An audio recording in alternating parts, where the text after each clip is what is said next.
Hey everyone, welcome back to my latest baby trapping video. Before we get into the video, I want to talk about the codes, because in the previous video, yesterday's video, I forgot to put the code in there. So I'm going to put 2 in today's video, so keep an eye out for 2 codes in this video, not 1. There'll be 2, and there was none in yesterday's video, but there was one in the, what's called first video. That was the rally trapping video. The account overview had 0 codes. This one's going to have 2 codes, just so you guys aren't confused and trying to find codes in the previous video. There literally were none in there. Just keep that in mind.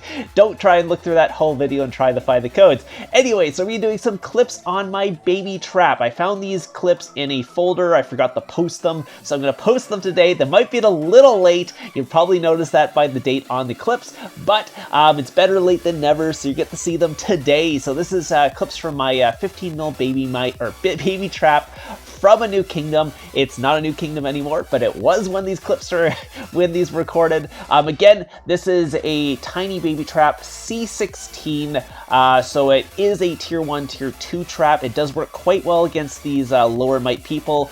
There is some people who can get walkbacks if they send, let's say, full infantry, because I don't have much cav on this account, or if they just send like a 375k tier 3 blast, that will walk back, and I'm trying not to hit my tier 4 players because I'm only 15 million might, and this is not a tier 4 trap. So this guy went in 170k troops, was mixed tier 3. Most attacks in this video will be mixed tier 3. There is one guy who actually was sending blasts, and you get to see how that went.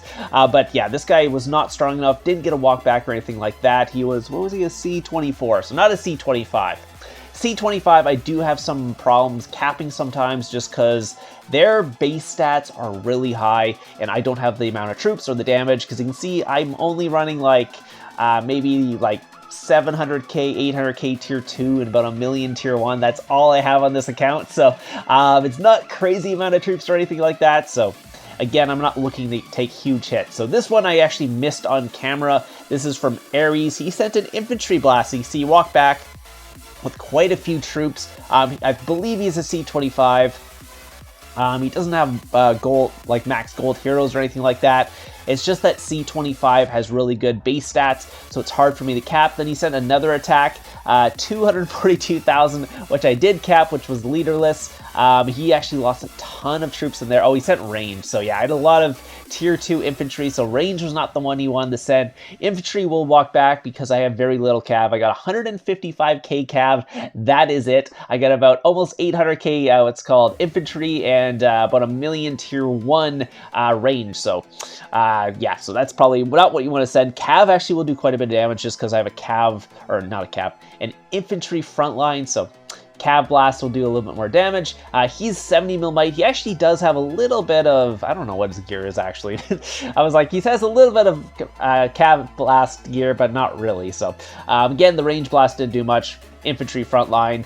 He doesn't really have heroes. He also didn't send his leader on that one, so not getting some of those talents and stuff that you would. Again, if you don't send your leader, you don't get your talents when attacking, so keep that in mind. He's going to be losing a lot of stats just from those talents, and here he comes for another blast. This one's a cav blast. I forgot to heal. I was too slow on this. I was trying to heal last second, but I did kind of mess up on the timing, so I ended up taking some reds. It is okay to take reds nowadays because a lot of those end up in your sanctuary and blah, blah, blah. I'll get those back pretty soon, but I shouldn't have taken the reds. Again, he did 163k or 161k damage to me because that was a full cav blast, and I do have a full infantry front line. I cannot change my phalanx. That's one of the drawbacks of a C16 is you are stuck in infantry. Now, people know that. Smart people will hit you with cav because they know your front line. People in these kingdoms usually don't, and this guy didn't realize that. He was just randomly sending attacks. He sent infantry, then range, and now he sent cav, and obviously did the most damage. But I almost capped him because, again, I get a little bit more range on this account than cav, so it does a little bit more damage than the infantry one. The range one's probably going to do the least just because he's hitting into my infantry front line. I have quite a bit of infantry. Code 2, lovely on this account, but yeah, anyway, so he decided not to go in for another attack after that. So I decided to go and try and find another, what's called, another, what are these called? hive, another hive to attack. Sorry, a little brain fart there. Another hive to attack, so I'm going after SS now. This is how I usually get people to hit me. I'll basically scout out hives, look for some juicy hives, try and find some leaders, maybe some C16 leaders, some lower C17s, grab their leader, and then wait for their bigger guys to try and rescue it, because they'll see this like little brown castle who's burning their guildmates, and they're actually going for an attack. So some people know it's a trap. Some people don't know it's a trap. So that guy obviously realized it's a trap after he hit me. I did end up capping his leader, I believe, on that one. Plus, I have a couple of more of their SS leaders, so I'm getting a lot of attention now. So all the people from SS are now going to be scouting me. They're going to be wondering what I have. Might get a rally set on me. The one good thing about C16 is your Fury is only like 3 minutes, and then if you jump out of a guild, people cannot even start a rally on you. But if they already have the rally on you, you're kind of stuck in there. You have to shield, and then you can jump out of the guild, and they can't start another rally on you after. So I'll kind of show you that here as well. I'll kind of show you a situation where I decide to basically shield a rally and then drop my drop my guild so they can't start another rally on me, and then go steal their leaders again, so they are forced to solo me again. So it looks like Wallace Kill was coming in there too, but he decided to recall, I believe. So then he ended up porting next to me later. But this guy, SS Rokirio 420, is coming in for a rally. I am still scouting their hive, see if I can get any more leaders, see if I can get some attention on me, because the more leaders I get, the more chances I am going to get soloed. But this guy decided to start a rally on me. So this is the situation where I was talking about. So this guy probably going to have too many troops in this rally for me to take. I do not have enough troops on this account to take a rally. I'm 15 mil, a couple million troops. If they get a million tier 3, that could be really bad for me. So what I'm going to do in this situation is just shield the rally. Like, simple, shield the rally. What that's going to actually allow, basically, sorry, what's going to happen after that is I'm going to drop tags. So I'm saying, watch this to my guild. So I'm going to shield the rally here. You're probably wondering, oh, that's not smart. Now you won't get hit or anything like that. But this is where it really starts, because I'm going to shield the rally, get them to cancel the rally. Once that rally is canceled, I'm going to drop my tags from my guild, and then I'm going to port back and actually get those leaders that are walking back. So those leaders that are walking back, I'm going to go attack those guys, steal their leaders again, and then once I have their leaders, they can't start a rally because I will not be in a guild, because I'm going to drop my tags. And if you're a C16 who is leaderless, they cannot start rallies on you. They can continue rallies that have already gone. That's why I gotta wait for the rally to be canceled. Once the rally is canceled, then I can drop my tag, go steal the leaders, and then they're stuck and they cannot start a rally on me afterwards. So I'm gonna port right next to them. Basically get all my gifts as fast as possible, because why not?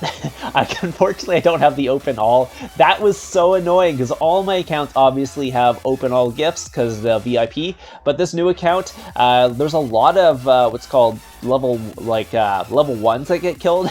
So I gotta open so many gifts manually. So anyways, that's a whole other thing. But yeah, now that I've dropped the guild, the rally is canceled. I'm waiting for the leader to come back, and then I'm just gonna attack the guy and steal his leader, and then they'll be forced to actually solo me to get the leaders back, because I will no longer be in a guild and they can't start a rally after that. So I'm just taking a look at there, see if it's even worth it. But because sometimes if they have a big wall, I don't have the damage to actually take out the guy's leaders, so I'm just kind of scouting to see if I can get someone else's leader, because it's not worth the troop loss. Because if they have a big wall with a lot of traps, my little C16, it's very hard to attack them, because you'll just take way more losses than you need to, and it's not worth the actual losses at that point, because I have very little base stats and stuff like that, HP and defense. So at code 3, bunch of attacking a wall is not my forte. So anyways, we're going on. I have ported around to their other hive, because they do have little tiny hives everywhere. So I'm just kind of porting to all the hives around and seeing if I can steal some more leaders, getting some more people to actually see me, and maybe they'll attack me. So this guy's coming in with an attack as well. Again, they like to attack me while my troops are walking out. A lot of times I'm not really sending that much, so it's not too bad. One of the attacks was real. The other one was a single troop. Let's take a look here. This was Tier 2 mix. I guess this guy was a C16. Yeah, not very good heroes or anything like that. No leaders, so just some free kills in that one. No extra leader. Not that I need any more leaders at this point. I have enough of them. All I'm looking for is to get a bunch of kills, so I don't really care if they send their leader, because again, I'm going to give them all their leaders back later, so the leaders are just to bait people into hitting me, and I already have like 5 of their leaders, so I don't need an extra one. And this is a different situation. So right here is what's happening, is my guild was actually rallying this guy, and he's trying to evacuate troops, so I'm actually porting onto his camps. He should have sent those to his guildmates. Unfortunately, he didn't do that, and he sent them out to camps, and I ported on 2 of his camps, and boom, there comes the rally right there, smacking him. So the first attack did actually walk back from me. Unfortunately, it walked back right before the rally came and actually got hit by the rally, so it got completely zeroed as well. And then the other attack, obviously I completely zeroed, and he got a ton of reds from both of those. So you got this one completely red, I think it was like 105k, and then the other one was basically almost all reds too. So so he got basically 2 marches he sent out. I capped, or not capped, but killed a bunch of his troops on 2 of them, and then the rally came and cleaned the rest of his troops out, so that was kind of funny there. Yeah, so again, I'm still not in a guild, so they still can't rally me, and they have to solo me, but yeah. I guess they stopped trying to solo me, so I ended up doing this, but this guy, yeah, I walked back with Siege. Got the pesky Siege walk back, 10k Siege walk back. This one, 0 walk back, and 105k reds on him, plus he got burned and actually lost a ton of troops as well, and I think my guild got his leader, so it worked out totally fine. If you guys were wondering, that was my guild rallying him, so it was WYT, and I was just kind of hanging around trying to get some kills while doing that, so so yeah, it worked out perfectly fine. A lot of times I do this and I never get it on recording because I just don't have my recorder out, because this is like a spur of the moment, like, oh no, he's evacuating his castle, better port in onto the camp and actually basically, port into the space and kill his camp that he's trying to send out. But again, it's really hard to get this on recording just because, yeah, it's like a spur of the moment thing. You're not expecting it and you don't have a recorder out. But this one I actually had the recorder out, so it's the one time I actually got it. And then there's this guy, I ported back to my hive, and this guy decided to actually just come in and try and free the leaders, because I still had like 6 or 7 of their leaders at that point. And I guess I joined the guild again, and I was just waiting for them to try and rally me, and I'd probably end up shielding or something like that. But this guy decided to port in and lose some more troops, so he lost a bunch of tier 3 there. This is pretty much the end of the video, so if you guys enjoy these baby trapping videos, hit the thumbs up, let me know you enjoy them. Otherwise, if there's any other videos you want to see, let me know in the comments down below. Make sure you found both of the codes that are in today's video. I'm telling you how many codes there are because I did mess up yesterday and I was supposed to put a code and I didn't, so anyways, hope you guys enjoyed the video today. Hope you found the codes. Again, I will have one more video before KVK, and then I'll have a bunch of videos next week, and then the giveaway will be next Friday. So not tomorrow, but the Friday after. Anyways, hope you guys enjoyed this, and I'll see you guys in the next one.